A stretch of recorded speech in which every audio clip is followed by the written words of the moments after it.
Hello दोस्तों, PCS library में आपका स्वागत है। आज हम स्लेव डायनेस्टी के इम्पोर्टेंट क्वेश्चंस को डिस्कस करेंगे। सबसे पहला क्वेश्चन ये है कि स्लेव डायनेस्टी का फाउंडर कौन था। तो इसका आंसर है कुतुबुद्दीन ऐबक।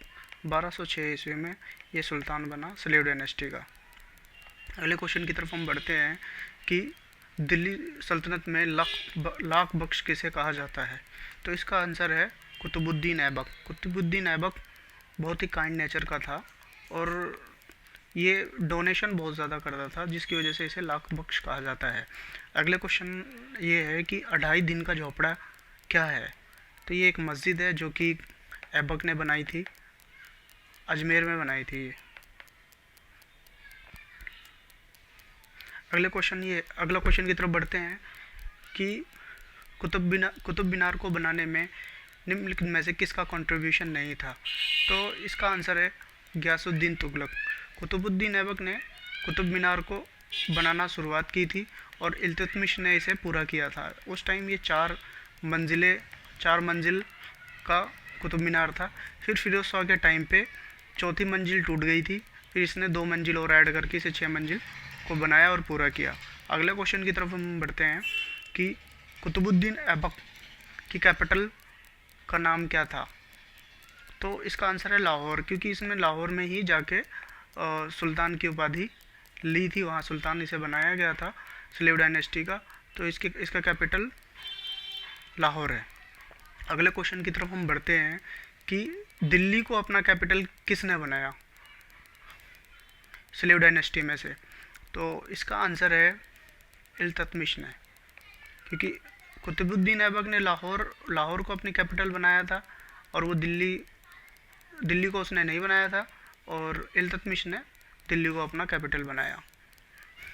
और दिल्ली सल्तनत का अगला क्वेश्चन की तरफ हम बढ़ते हैं कि दिल्ली सल्तनत का वो पहला सुल्तान जिसने नियमित सिक्के रेगुलर कॉइन जारी किए। तो इसका आंसर है इल्तुतमिश। इसने चांदी का सिक्का, जिसे तनका कहते हैं, और तांबे का सिक्का, जिसे जीतल कहते हैं, वो जारी किए कॉइन। अगले क्वेश्चन की तरफ हम बढ़ते हैं कि दिल्ली का प्रथम सुल्तान कौन था। तो इसका आंसर है इल्तुतमिश, क्योंकि ऐबक ने लाहौर को अपनी राजधानी बनाई थी और इल्तुतमिश ने दिल्ली को अपनी राजधानी बनाई थी। तो इसे दिल्ली का सुल्तान भी कहा जाता है। अगले क्वेश्चन की तरफ हम बढ़ते हैं कि गुलाम का गुलाम, स्लेव ऑफ स्लेव किसे कहा जाता है। तो इसका आंसर है इल्तुतमिश। जैसा कि हम जानते हैं, कुतुबुद्दीन ऐबक को मोहम्मद गोरी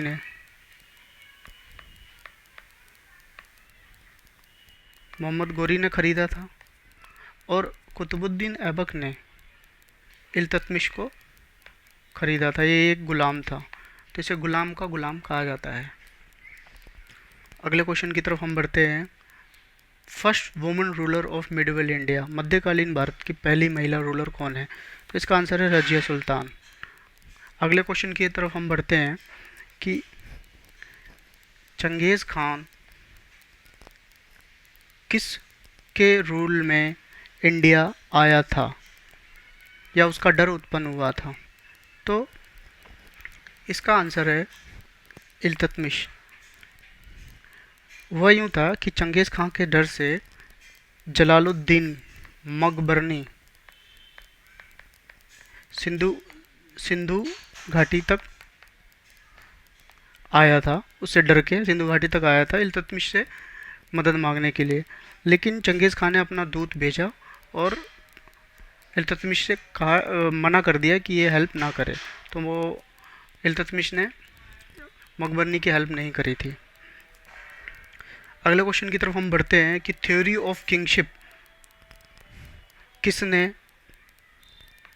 इस थ्योरी ऑफ किंगशिप का सिद्धांत किसने दिया था। तो इसका आंसर है बलबन ने दिया था। बलबन ये मानता था कि सुल्तान जो है वो गॉड का रिप्रेजेंटेटिव है और वो खलीफा के बाद उसका स्थान आता है। अगले क्वेश्चन की तरफ हम बढ़ते हैं कि इल्तुतमिश ने बिहार का पहला सूबेदार किसे नियुक्त किया था। तो इसका आंसर है मलिक जानी को। अगले क्वेश्चन की तरफ हम बढ़ते हैं। ब्लड एंड आयरन पॉलिसी किसने अपनाई थी दिल्ली सुल्तनत में? तो इसका आंसर है बलबन ने।